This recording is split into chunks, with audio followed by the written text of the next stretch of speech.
माननीय सदस्यगण, ये सदन 1975 में देश में आपातकाल इमरजेंसी लगाने के निर्णय की कड़े शब्दों में निंदा करता है।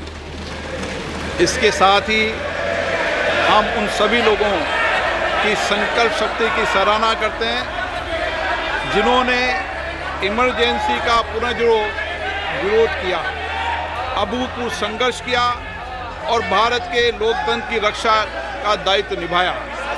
भारत के इतिहास में 25 जून 1975 के उस दिन को हम हमेशा काले अध्याय के रूप में जाना जाएगा। इस दिन तत्कालीन प्रधानमंत्री श्रीमती इंदिरा गांधी ने देश में इमरजेंसी लगाई और बाबा साहब अम्बेडकर द्वारा निर्मित संविधान पर प्रचंड प्रहार किया था। भारत की पहचान पूरी दुनिया में लोकतंत्र की जननी के तौर पर है।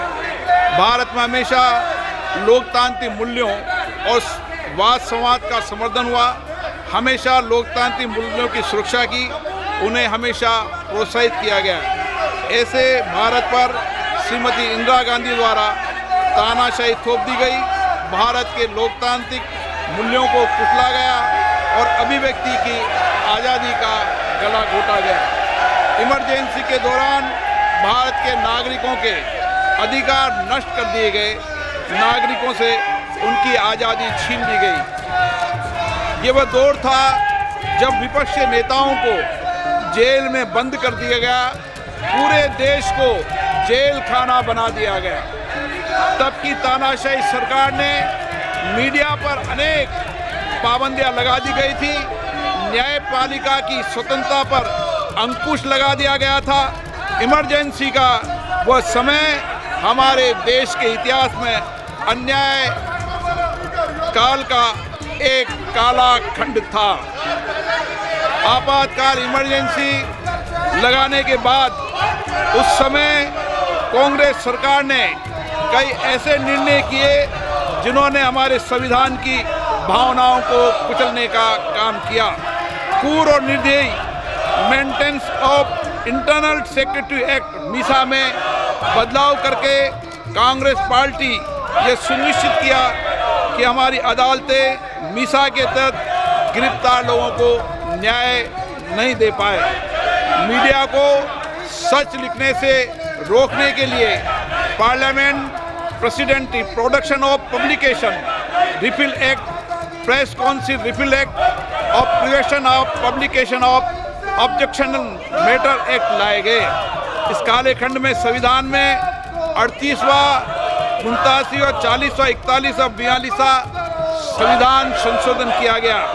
कांग्रेस सरकार द्वारा किए गए संशोधन का लक्ष्य था सारी शक्तियां एक व्यक्ति के पास आ जाए, न्यायपालिका पर नियंत्रण हो, संविधान के मूल सिद्धांत खत्म किए जा सके।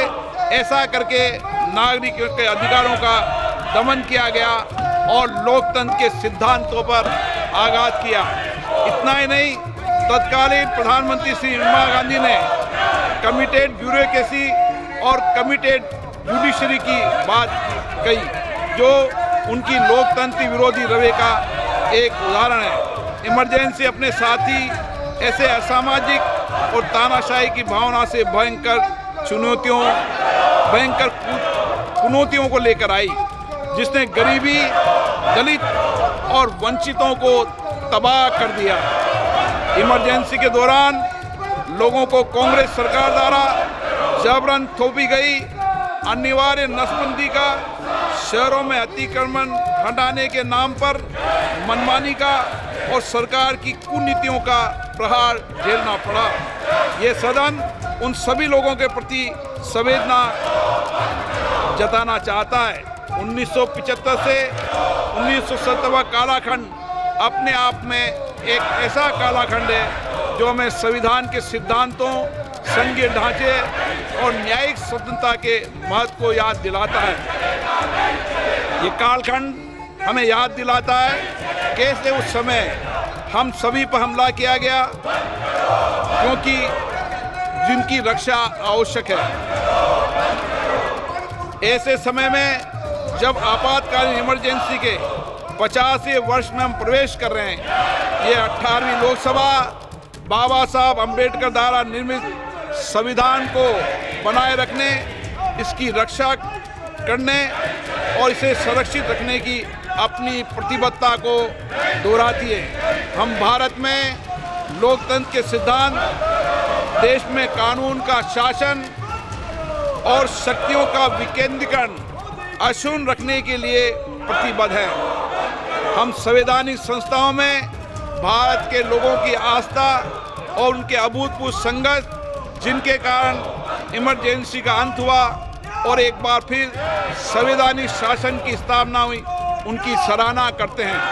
1975 में आज 26 जून के दिन ही देश इमरजेंसी की क्रूर सच्चाइयों का सामना करते हुए उठा था।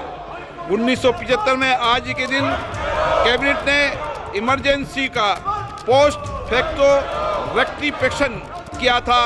इस तानाशाही और असंवैधानिक निर्णय पर मोहर लगाई थी। इसलिए हमारी संसदीय प्रणाली अनगिनत बलिदानों के बाद मिली दूसरी आज़ादी के प्रति अपनी प्रतिबद्धता को दोहराने के लिए आज के प्रस्ताव किया जाना आवश्यक है।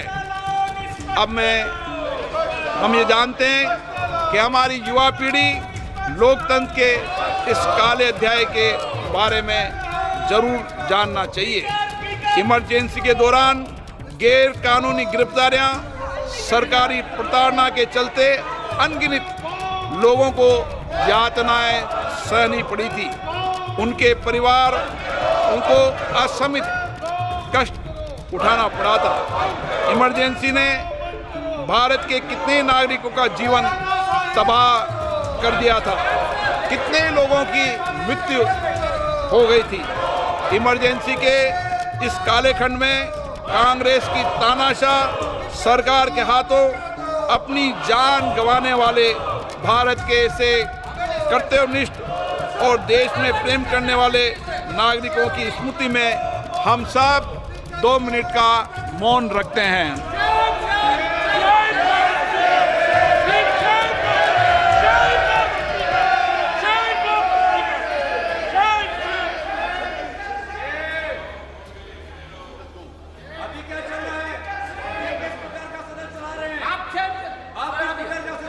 ओम शांति। सभा की कार्रवाई दिनांक 27 जून 2024 को राष्ट्रपति के अभिभाषण की समाप्ति के आधे घंटे के पश्चात के लिए स्थगित की जाती है।